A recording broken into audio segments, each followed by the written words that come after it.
जी बच्चों, अस्सलाम वालेकुम। कैसे हैं बच्चों? अच्छा बच्चों, कल के लेक्चर का वीडियो हमने अपलोड कर दी थी। कल लेक्चर हमारा जूम पे आया क्योंकि जूम में कुछ प्रॉब्लम आ रही थी, तो हमने लेक्चर वो अपलोड किया था यूट्यूब पे। तो कल वाला मैं थोड़ा सा रिपीट करता चलूंगा, फिर आगे बढ़ेंगे। उसमें कोई आपको कंफ्यूजन हो, कोई चीज पूछनी हो तो आप पूछ सकते हैं। बच्चों, कल हमने पढ़ा था बर्ज़िलियस का वर्क। बर्ज़िलियस ने दो काम किए थे मेजर। एक, उसने मुख्तलिफ एलिमेंट्स के सिंबल्स दिए थे, सिंबल सिस्टम इंट्रोड्यूस किया था। और दूसरा, उसने जो एटॉमिक मैसेज हैं डिफरेंट एलिमेंट्स के, उनको डिटरमिन किया था, जो आज भी काफी हद तक वैलिड है। तो जे बर्ज़िलियस, जॉन जैकब बर्ज़िलियस, इसने दो मेजर कंट्रीब्यूशन दी थी। वो दो कंट्रीब्यूशन कौन सी हैं? एक, he determined the atomic masses of different elements, और ये एटॉमिक मैसेज आज भी काफी हद तक वैलिड हैं।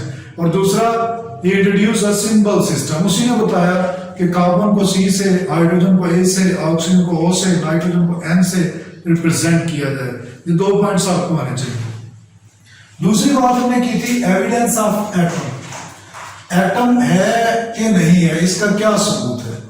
देखो बच्चों, किसी भी चीज का सबूत डायरेक्ट होता है उसको देखने से। अगर हम एटम को डायरेक्ट अपनी आंखों से देख पाए तो एटम का होना साबित हो सकता है। लेकिन अगर हम डायरेक्ट देख नहीं पाते, अगर हमें एटम नजर नहीं आता, इतना छोटा एटम है कि उसे हम आंखों से नहीं देख सकते, तो हमारे पास तरीका यह है कि हम उसे माइक्रोस्कोप से देख लें। माइक्रोस्कोप से देखने के लिए जब हम एटम को माइक्रोस्कोप में रखते हैं, आम माइक्रोस्कोप जो है वो एटम को ऑब्जर्व नहीं कर पाती, एटम का इमेज नहीं बना पाती। एटम का इमेज क्यों नहीं बनता? एटम का हम ऑब्जर्व क्यों नहीं कर पाते? क्योंकि एटम बहुत छोटा है और आम माइक्रोस्कोप में जो हम लाइट यूज करते हैं उसकी वेवलेंथ ज्यादा है। आम जो लाइट है उसकी वेवलेंथ, ये लास्ट हमने पढ़ा था, विजिबल लाइट की वेवलेंथ तकरीबन 500 नैनोमीटर ऑन द एवरेज। अच्छा बच्चों, एटम का जो साइज है यह है 0.2 नैनोमीटर।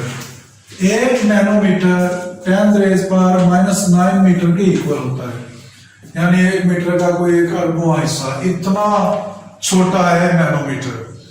तो एटम को देखने के लिए हम आम लाइट को, आम माइक्रोस्कोप को इसलिए यूज नहीं कर सकते क्योंकि आम माइक्रोस्कोप में कॉमन जो लाइट यूज होती है, ऑर्डिनरी लाइट, उसकी वेवलेंथ बड़ी है, 500 नैनोमीटर है, और एटम का साइज छोटा है जो कि ओनली 0.2 नैनोमीटर। विजिबिलिटी का असूल यह है कि जिस भी चीज को हमने देखना है, जो हम रेडिएशन यूज करेंगे वो उसके साइज के करीब करीब होनी चाहिए। इसलिए आम लाइट को हम यूज नहीं कर सकते, आम माइक्रोस्कोप को यूज नहीं कर सकते। हम यूज करेंगे इलेक्ट्रॉन माइक्रोस्कोप। जो इलेक्ट्रॉन है उसकी वेवलेंथ 0.5 नैनोमीटर। हम एक्सरे यूज कर सकते हैं, वो भी इसी रेंज में आती है। तो एक्सरे यूज कर रहे हैं या इलेक्ट्रॉन माइक्रोस्कोप यूज कर रहे हैं, तो बच्चों 0.5 नैनोमीटर फिर भी इसके साइज के करीब करीब है। इससे हम इसको उस तरह से प्रूव कर सकते हैं, इसकी एग्जिस्टेंस को साबित कर सकते हैं, जैसे कि ग्रेफाइट का इमेज बनाया गया। इलेक्ट्रॉन माइक्रोस्कोप में जब ग्रेफाइट रखते हैं तो ग्रेफाइट का इमेज कुछ इस तरह का बनता है, जिसमें अल्टरनेटिव डार्क और ब्राइट बैंड्स आती हैं। इलेक्ट्रॉन टकराते हैं ग्रेफाइट के साथ, इसके पीस के साथ, और वापस मुड़ते हैं। जहां पे एम्प्टी स्पेस होती है वहां से वापस नहीं आ पाते, सीधे गुजर जाते हैं। तो वहां पे ये डार्क बैंड अपीयर होती है। और जहां पे एटम होते हैं वहां से इलेक्ट्रॉन टकरा के वापस आते हैं। तो जो हमारे पास फोटोग्राफिक प्लेट है जिसमें हमने इमेज हासिल करना है, उसकी फॉगिंग कर देते हैं और वहां पे ये ब्राइट बैंड बनती है। तो ये ब्राइट बैंड ये एटम के पाए जाने को शो करती है। अगर एटम ना होता तो या तो सारी की सारी इमेज डार्क होती है या सारी की सारी इमेज ब्राइट होती है। तो इसमें डार्क और ब्राइट बैंड्स का अल्टरनेटिवली आना ये शो करता है कि एटम एग्जिस्ट करता है, एटम मौजूद है। एटम इतना छोटा है कि उसका साइज बहुत ही कम, एटम का साइज 0.2 नैनोमीटर और इसका मैस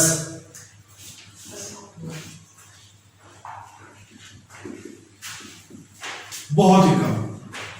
एटम का साइज, इसका मैस इतना छोटा है कि इसको मेजर करने के लिए, इसके मैस को मेजर करने के लिए हम आम कोई स्केल यूज नहीं कर सकते। एटम के साइज को, एटम के मैस को मेजर करने के लिए हम यूज करते हैं atomic mass unit. 6.022 into 10⁻23 atomic mass units हो, 1 ग्राम बनता है। एक एटॉमिक मैस यूनिट किसके इक्वल होगी? ये 1.661 into 10⁻⁻24 ग्राम। अगर केजीज में कन्वर्ट करें तो 1000 से डिवाइड कर लें, -27 केजीज 1 AMU। एटम इतना छोटा है कि हम एक फुल स्टॉप लगाते हैं तो उसमें 2 मिलियन एटम आ जाते हैं। एटम इतना छोटा है कि ये जो हम इलेक्ट्रॉन माइक्रोस्कोप से इसकी इमेज लेते हैं, ये तकरीबन 15 मिलियन टाइम्स इसको बड़ा करके देखा गया, इसकी रेजोल्यूशन। तो बच्चों ये वाला टॉपिक सिर्फ एक शॉर्ट क्वेश्चन, मैंने पहले भी कहा था नोट्स ले लें जहां से आपने शॉर्ट क्वेश्चन करने हैं और बाकी सिर्फ एमसीक्यूज के लिए देखना है। आज हम अगला अपना मेन टॉपिक शुरू करते हैं। आज का हमारा टॉपिक है molecule. What is called a molecule? Atom वो सबसे छोटा पार्टिकल होता है किसी एलिमेंट का जो किसी केमिकल रिएक्शन में हिस्सा ले सकता है। और मॉलिक्यूल क्या होता है?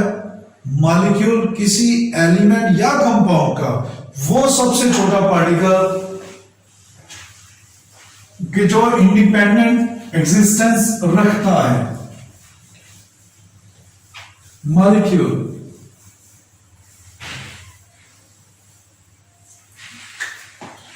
जी बच्चों, आज का हमारा टॉपिक है molecule. What is called a molecule? Define a molecule. A molecule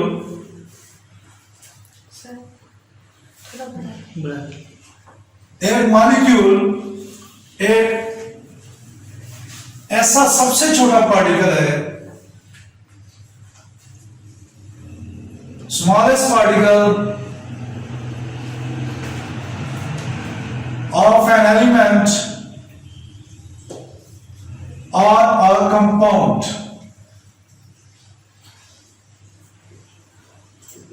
which can exist independently, कि जो अकेला रह सकता है।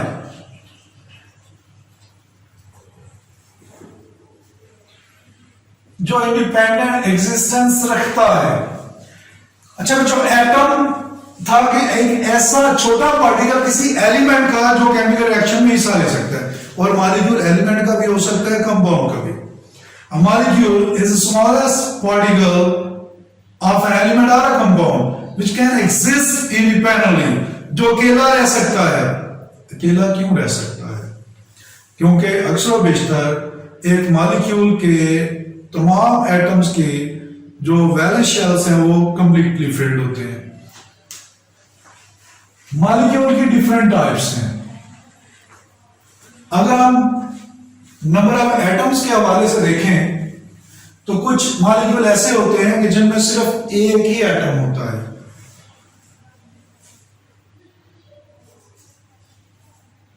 एक मॉलिक्यूल के अंदर टोटल कितने एटम्स होंगे, इसके लिहाज से इसकी टाइप्स हैं monoatomic, diatomic, triatomic, टेट्राटॉमिक।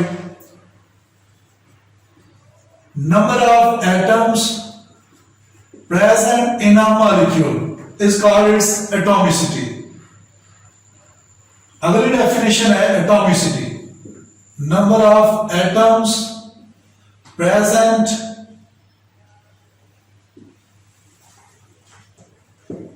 in a molecule is called atomicity. एक मॉलिक्यूल में कितने एटम्स हैं, जो तादाद होगी उन एटम्स की एक मॉलिक्यूल में, उसे कहेंगे उस मॉलिक्यूल की एटॉमिसिटी। अच्छा बच्चों, एटॉमिसिटी हो सकती है 1। हमारे पास जो नोबल गैसेस हैं इनकी एटॉमिसिटी हमेशा 1 होती है। Helium, neon, argon, krypton, xenon और रेडॉन, ये ऐसे मॉलिक्यूल्स हैं जो सिंगल एटम पे मुश्तमिल है। They are mono atomic molecules. Mono atomic molecules. अगली चीज आपको ये समझ में आनी चाहिए, what are mono atomic molecules? Molecules which consists of only one atom, which are made up of only one atom, which have only one atom, जिनमें सिर्फ एक एटम होता है, ऐसे मॉलिक्यूल्स को हम कहते हैं मोनोएटॉमिक मॉलिक्यूल्स। मोनोएटॉमिक मॉलिक्यूल्स में सिर्फ और सिर्फ नोबल गैसेस है। नोबल गैसेस के ये एटम भी है और ये मॉलिक्यूल भी है। ये मॉलिक्यूल्स क्यों हैं? मॉलिक्यूल्स इसलिए हैं क्योंकि बच्चों इनके वैलेंस शेल्स कंप्लीटली फिल्ड हैं, इनको मजीद किसी इलेक्ट्रॉन की जरूरत नहीं होती, इसलिए ये अकेले एग्जिस्ट कर सकते हैं। कोई भी चीज जो अकेले एग्जिस्ट कर सकती है, जिसकी इंडिपेंडेंट एग्जिस्टेंस पॉसिबल हो, जो इंडिपेंडेंटली एग्जिस्ट कर सकती है, उसे हम कहते हैं मॉलिक्यूल। इसी तरह से हमारे पास कुछ मॉलिक्यूल्स होंगे जिन्हें हम कहेंगे डायएटॉमिक। डायएटॉमिक कौन से? जैसे ACl, जैसे O2, N2, F2, Cl2, these are diatomic. Monoatomic, diatomic. ऐसे ही ट्राइएटॉमिक होंगे, जैसे H2O है, CO2 है, टेट्राएटॉमिक। तो नंबर ऑफ एटम्स के हवाले से हम मॉलिक्यूल्स को डिफरेंट कैटेगरीज में डिवाइड करते हैं। ऐसे ही टाइप ऑफ एटम्स के हवाले से भी हम मॉलिक्यूल्स को मुख्तलिफ कैटेगरीज में डिवाइड करेंगे। टाइप ऑफ एटम्स के हवाले से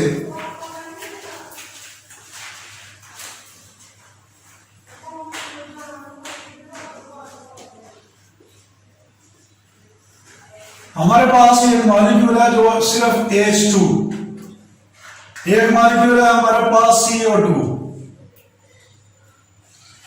H2 and CO2। अगर हम टाइप ऑफ एटम्स के हवाले से देखें तो इन्हें हम कहते हैं होमोएटॉमिक या होमोन्यूक्लियर। होमोएटॉमिक और होमोन्यूक्लियर कि जिसमें एक जैसे ही सारे न्यूक्लियर, एक जैसे ही एटम है सारे, ऐसे मॉलिक्यूल जिनमें एटम्स एक जैसे हो, दे आर कॉल्ड होमोएटॉमिक और होमोन्यूक्लियर। ऐसे ही हेटेरोएटॉमिक,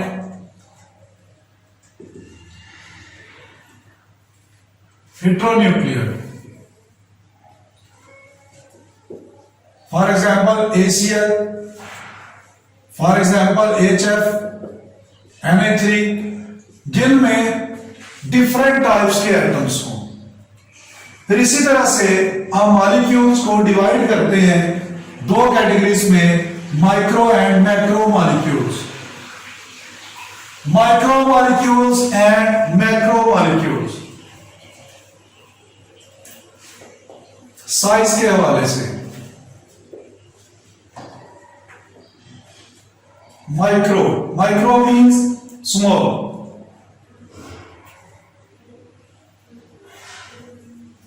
and macromolecules. Micromolecules which are very small in size,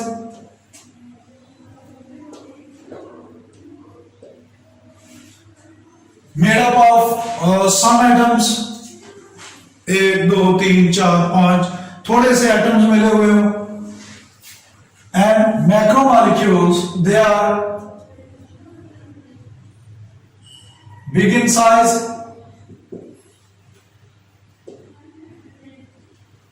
made up of thousands of atoms, जिनका साइज बड़ा हो, जिनमें हजारों एटम हो,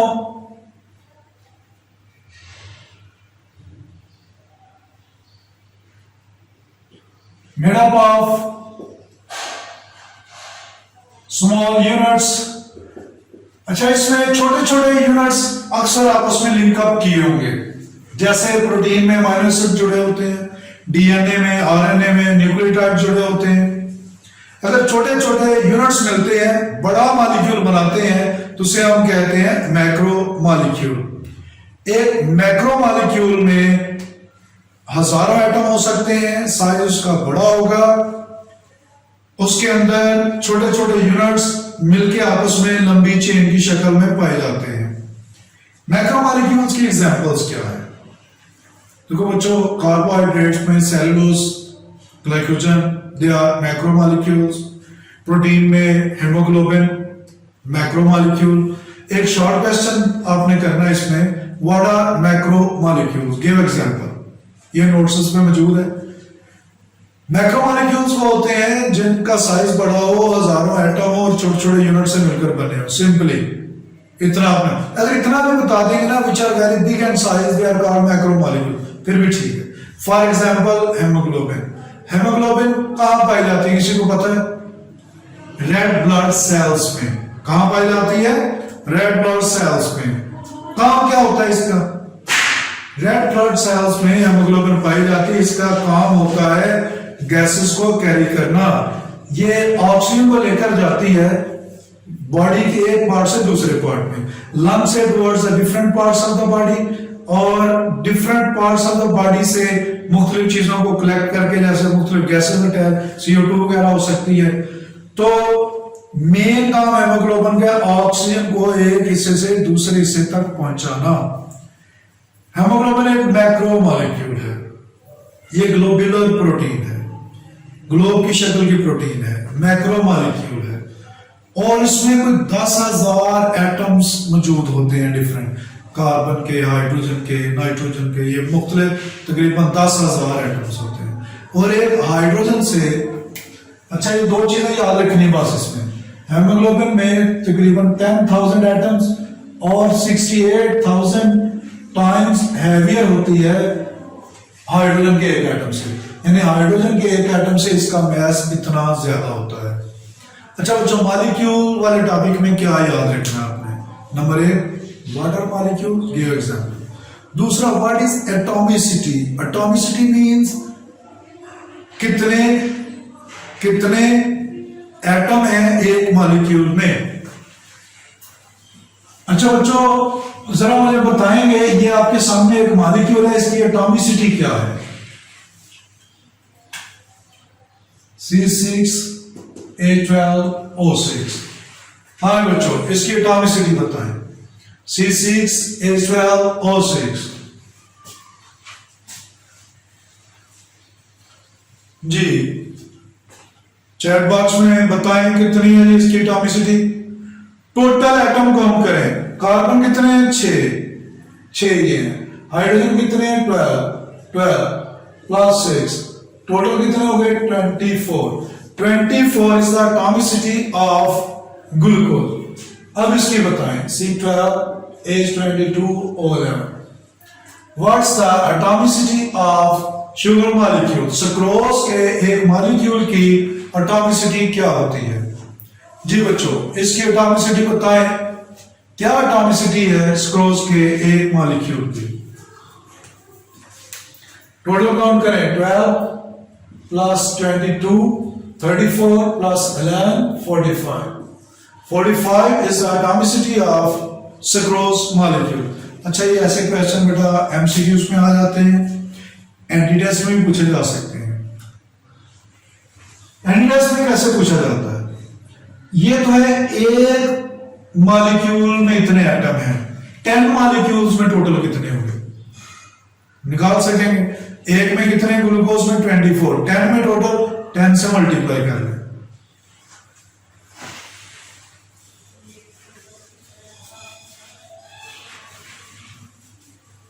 अच्छा बच्चों, नेक्स्ट हम टॉपिक शुरू करने जा रहे हैं आज।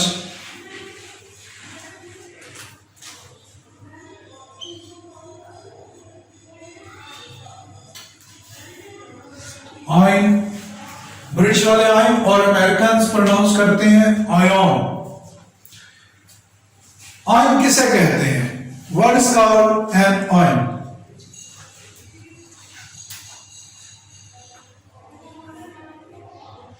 आयन इज कॉल्ड एनी, बड़ी आसान सी डेफिनेशन, एनी चार्ज स्पीशीज।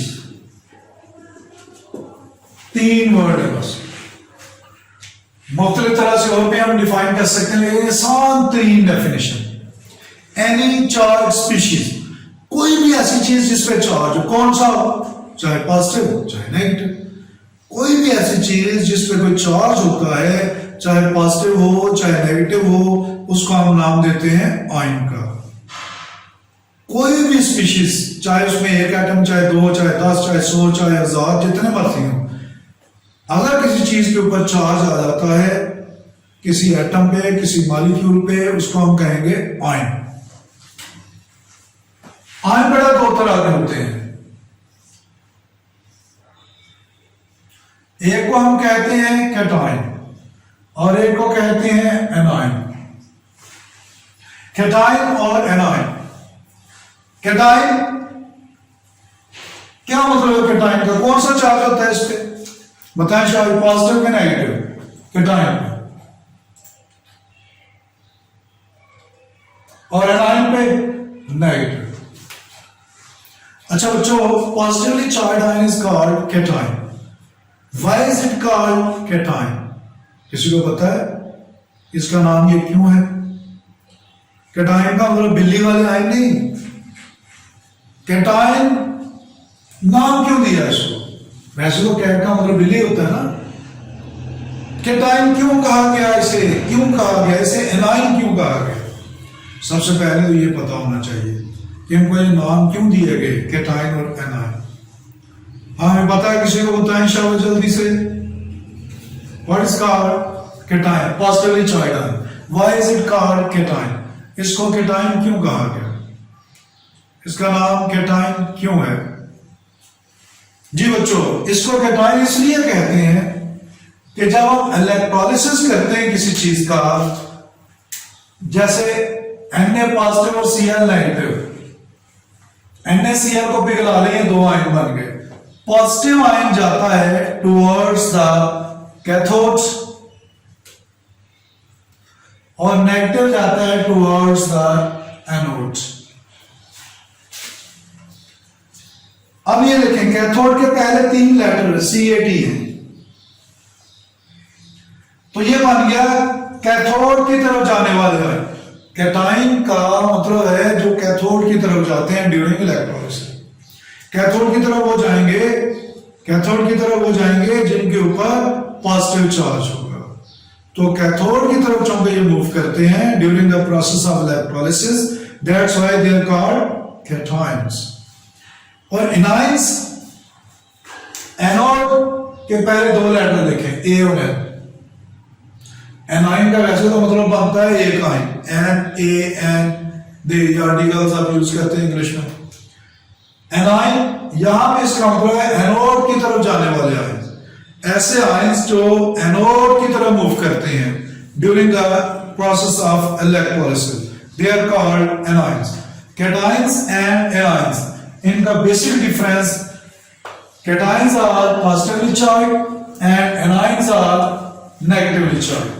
यानी सबसे पहली चीज तो ये है,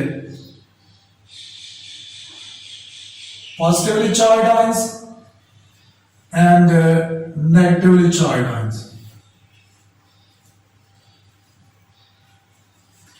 Positively charged are called cations, negatively charged are called anion. How are they formed? इनकी फॉर्मेशन देखिएगा। पहला पॉइंट चार्ज का है, दूसरा पॉइंट फॉर्मेशन का है। कैटायन कब बनते हैं, कैसे बनते हैं? कैटायन बच्चों उस वक्त बनते हैं जब किसी एटम में से एक या एक से ज्यादा इलेक्ट्रॉन रिमूव किए जाए। cations are formed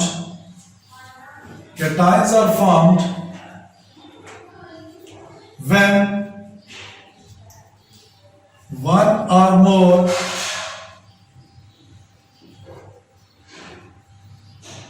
electrons are lost by an atom। जब कोई एटम एक या एक से ज्यादा इलेक्ट्रॉन लूज करता है, फॉर एग्जांपल ए में से एक इलेक्ट्रॉन निकलता है तो ये बन जाता है ए पॉजिटिव, तो ये बन गया पॉजिटिवली चार्ज आयन एक कैटायन। और इनकी फॉर्मेशन कैसे होगी,